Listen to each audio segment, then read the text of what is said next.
Alors j'ai utilisé ce type de boîtier.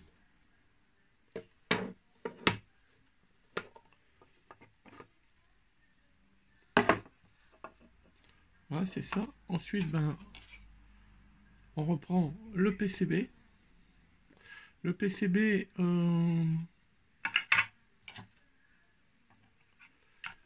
il a fallu ici enlever à la ponceuse en bande une petite partie d'environ 2 mm. Le boîtier est trop petit. Là ici j'ai l'adaptateur secteur 12 volts Highink. Donc c'est un 3,3 ampères je crois. 3,3 ampères. Ici les pièces principales, j'ai les 3 borniers de sortie, 12 volts, donc 3 ampères, 5 volts 1 ampère, 3 volts 3, 1 ampère. Là j'ai l'adaptateur secteur, donc 100 volts, 240 volts, 12 volts. Donc il peut arriver ici sur le bornier. Et là je place deux autres petits convertisseurs. Donc là 5 volts 1 ampère, 3 volts 3, 1 ampère. Et je place leur bornier ici. Là c'est le fameux shunt. Là c'est le fameux shunt pour mesurer le courant total. Voilà. Ici c'est la partie secteur. Là j'ai le fusible. Là j'ai la VDR. Et là je me branche.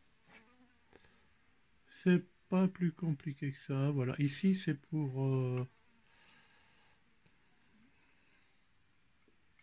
la sortie LED. Sortie LED ici.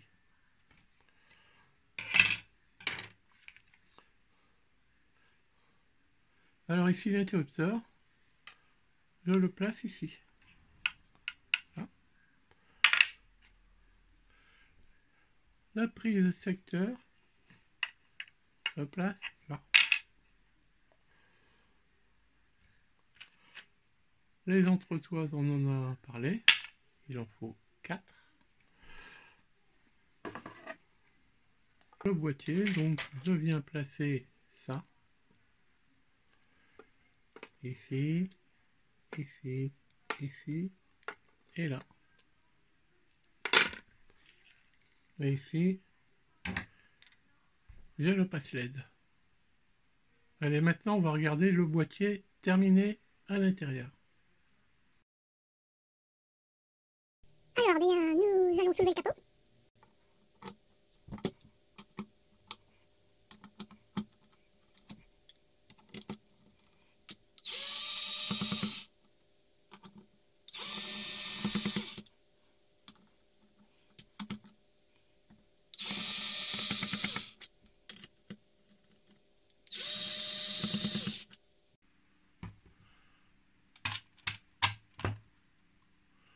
Voilà, bon, les vis vont tomber sur la table, pas de problème.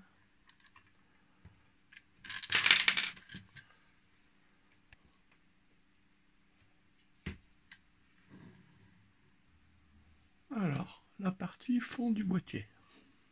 On va essayer de voir si on peut éclairer un peu mieux.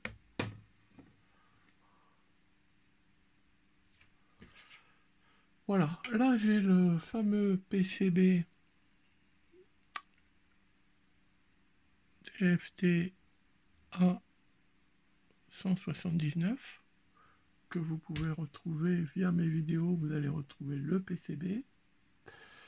Ici j'ai le convertisseur 100 volts 240 volts alternatif en entrée, 12 volts DC en sortie. Alors il peut fournir 3,3 ampères. C'est le régulateur principal. Ici j'ai l'arrivée 220 volts. Là, une prise qui est là. Là ici j'ai le bornier qui vient connecter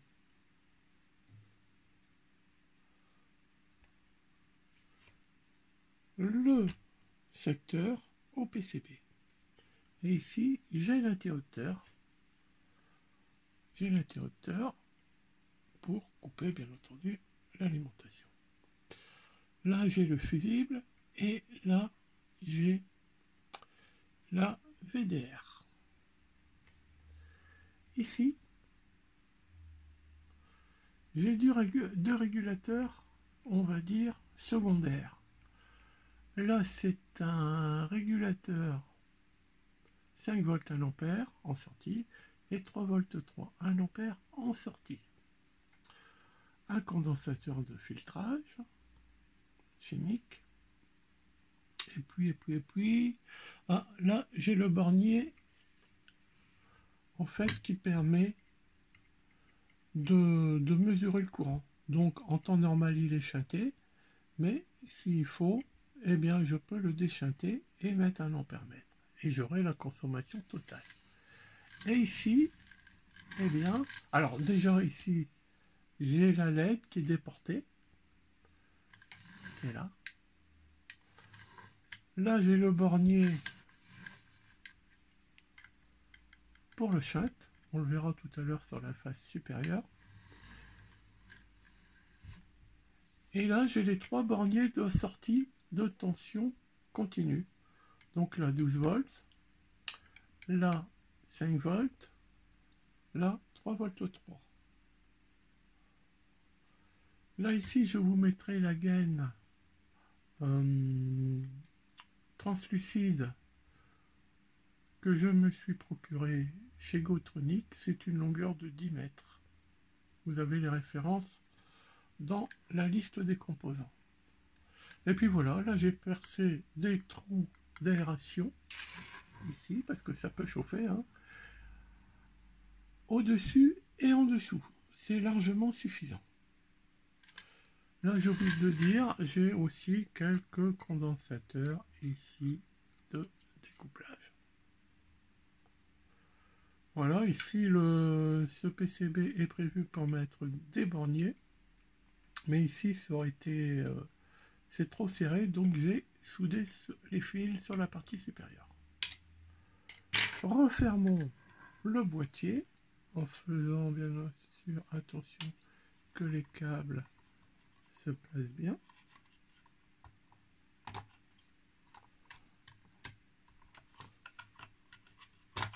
Je sentais que c'était pas le cas derrière. Voilà.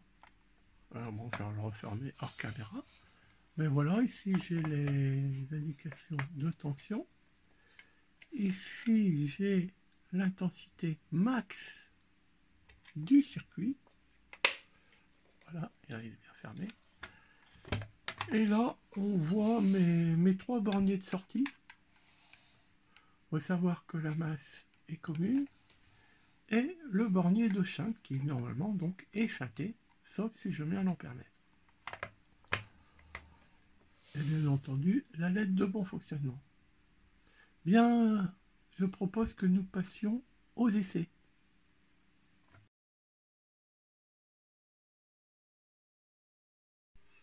Alors maintenant, nous allons tester le boîtier. Donc je vais commencer par poser son shunt,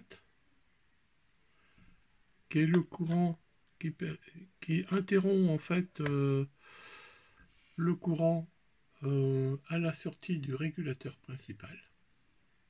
Voilà. Et maintenant, nous allons brancher un simulateur de charge.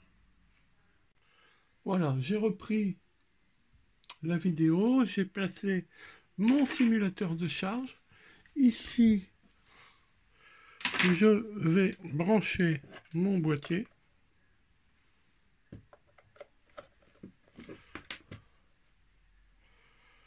Je vais démarrer mon simulateur de charge.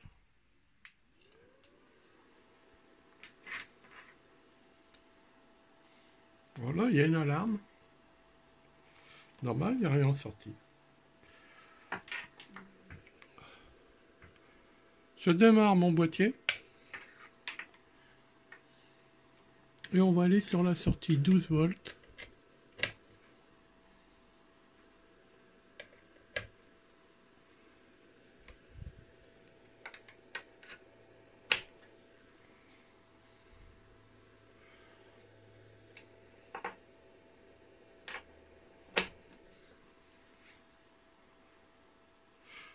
Alors, j'ai dû réparer mon simulateur de charge. Il y avait une petite panne. J'ai réparé ça hier. En fait, c'était un des potentiomètres ici qui était cassé. Parce que j'avais trop appuyé pour enfoncer un bouton. Voilà, j'ai réglé le problème. Alors ici, ce qu'on voit, c'est la consigne de courant. C'est la consigne de courant. On va d'abord aller mesurer les tensions. Pour ça, on va placer notre multimètre ici. Donc, j'ai pas trouvé un cordon. Donc, ici. On va d'abord le mettre en tension.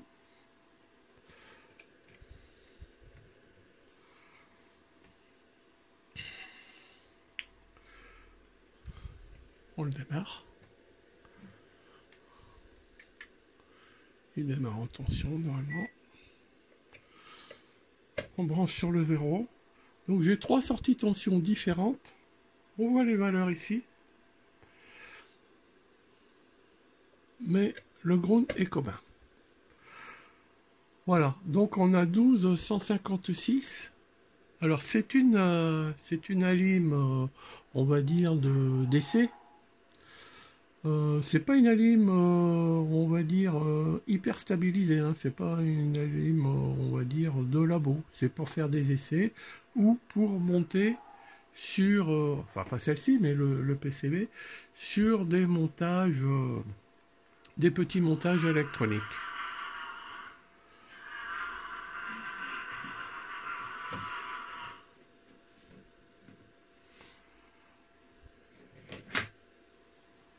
Voilà, on voit qu'on a 12, 157 pour 800. Alors, bon, je peux vous dire que la consigne est efficace, hein, mais on va le vérifier quand même. Voilà, pour à peu près 1000 mA, j'ai 12,136 sur le 12 volts, et on va descendre.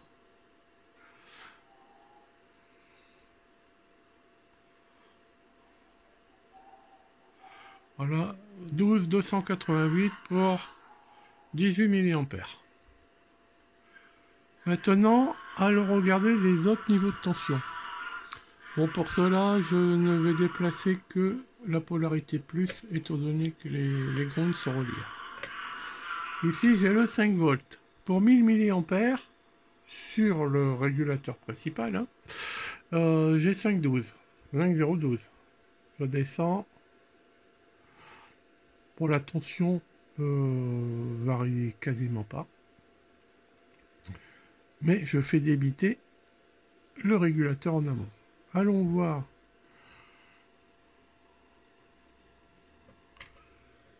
le troisième niveau de tension. Voilà, vous en doutiez. Hein. Bon, en plus, c'est écrit ici. C'est le 3 volts 3. Donc 3,17 à 1000 mA sur le régulateur amont.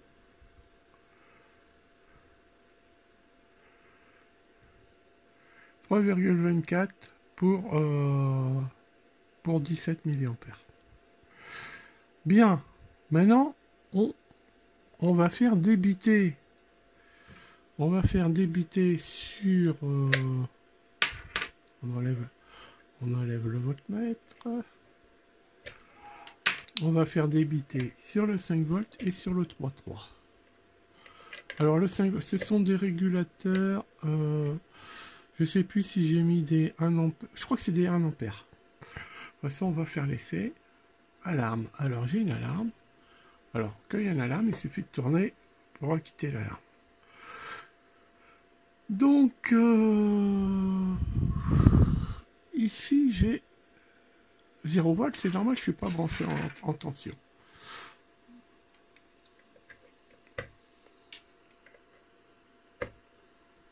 Voilà, 5,015 pour 16 mA, 5,017. Et on va monter à 1 ampère. Oui, maintenant ça me revient, ce sont des régulateurs 1 ampère que j'ai mis. On va vite le voir.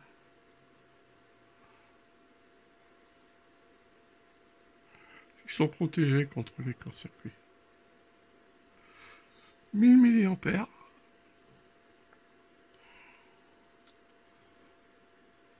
On va baisser un peu, comme on est à la limite.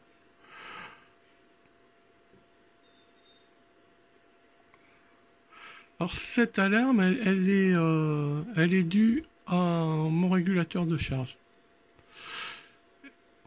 Parce que 5 volts, ça commence à être un peu limite pour le tester. Voilà, il faudra que je l'améliore. Bon, j'ai d'autres PCB, je vais l'améliorer. Mais voilà. Voilà, bon, en fait, on voit que on a du 5 volts à peu près. Maintenant, on va réduire l'intensité de consommation.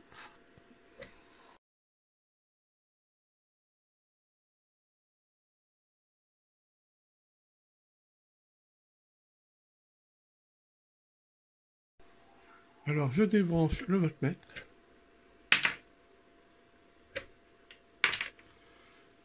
Voilà, c'est là. Et je vais l'utiliser en ampèremètre. Donc, le commun reste le commun.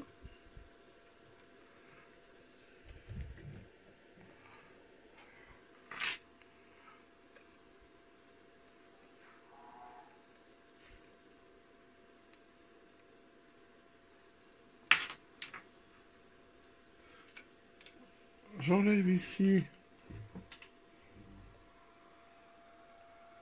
mon shunt et je vais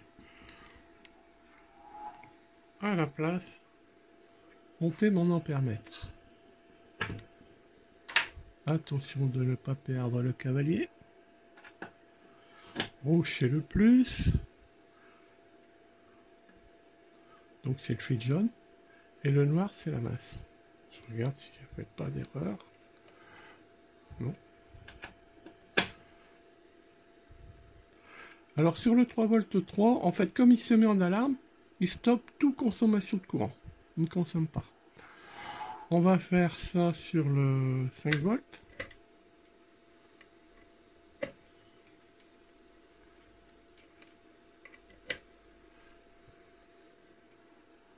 On va quitter l'alarme. Ah oui, alors c'est vrai que j'étais en voltmètre. On va aller se mettre en courant. Voilà, 53 mA. Et là, on va monter.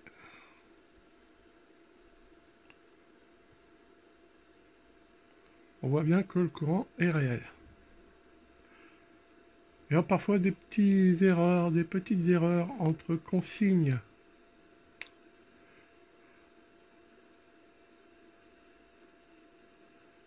et courant réel.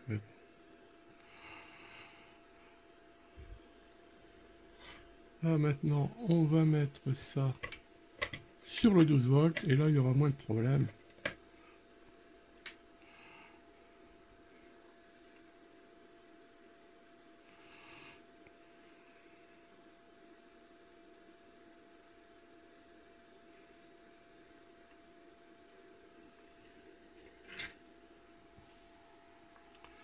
Intensité mesurée, consigne d'intensité.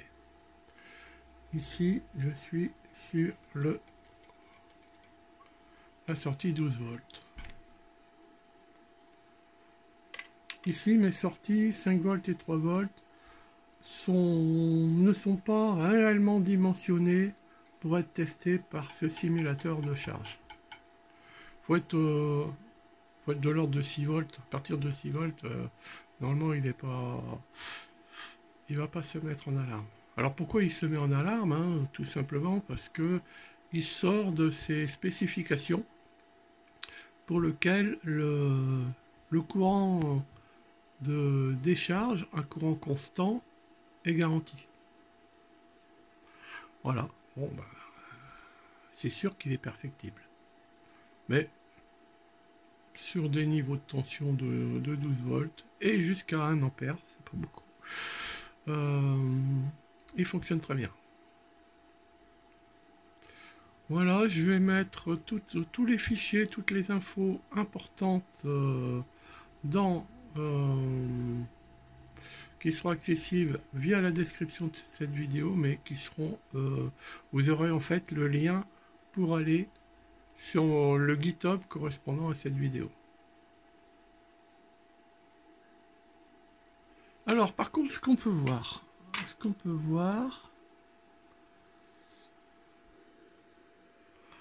ce qu'on peut voir, alors le problème, je vais enlever un, là je vais plus faire de courant, je vais ici mettre sur arrêt et vous verrez ici, on va mesurer la tension, on va mesurer la tension, alors ici.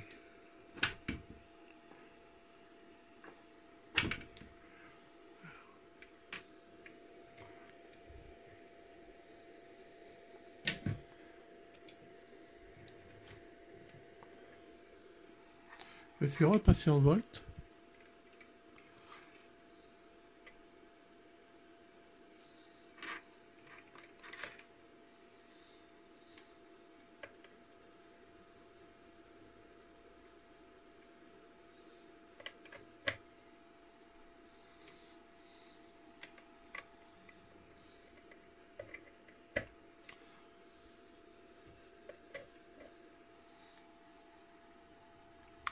Là ici, je ne débite aucun courant puisque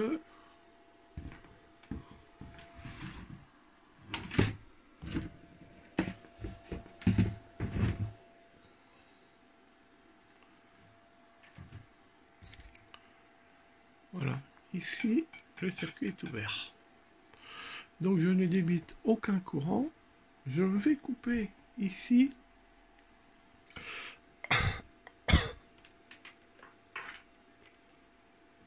Regardez bien la LED.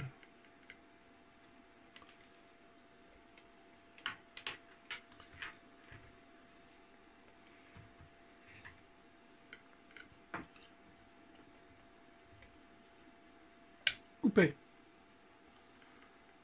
Voilà.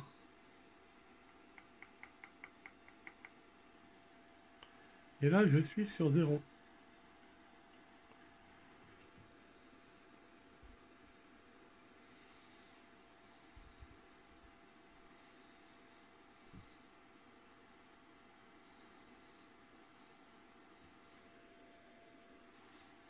Voilà.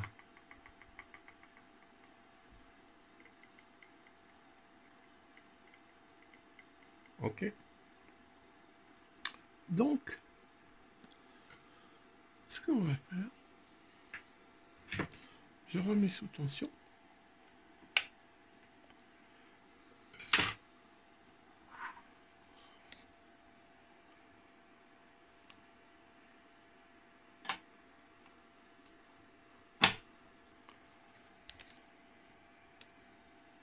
Je replace mon cavalier.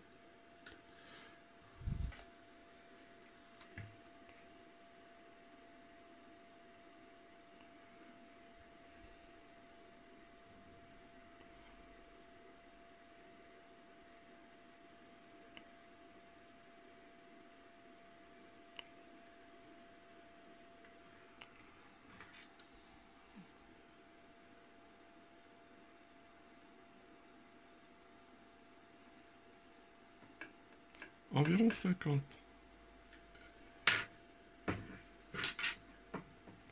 Maintenant, je vais couper.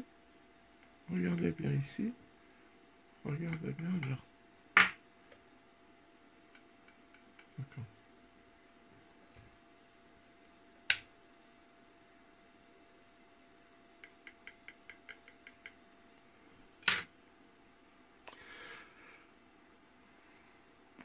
Voilà. Merci beaucoup et à bientôt sur d'autres vidéos.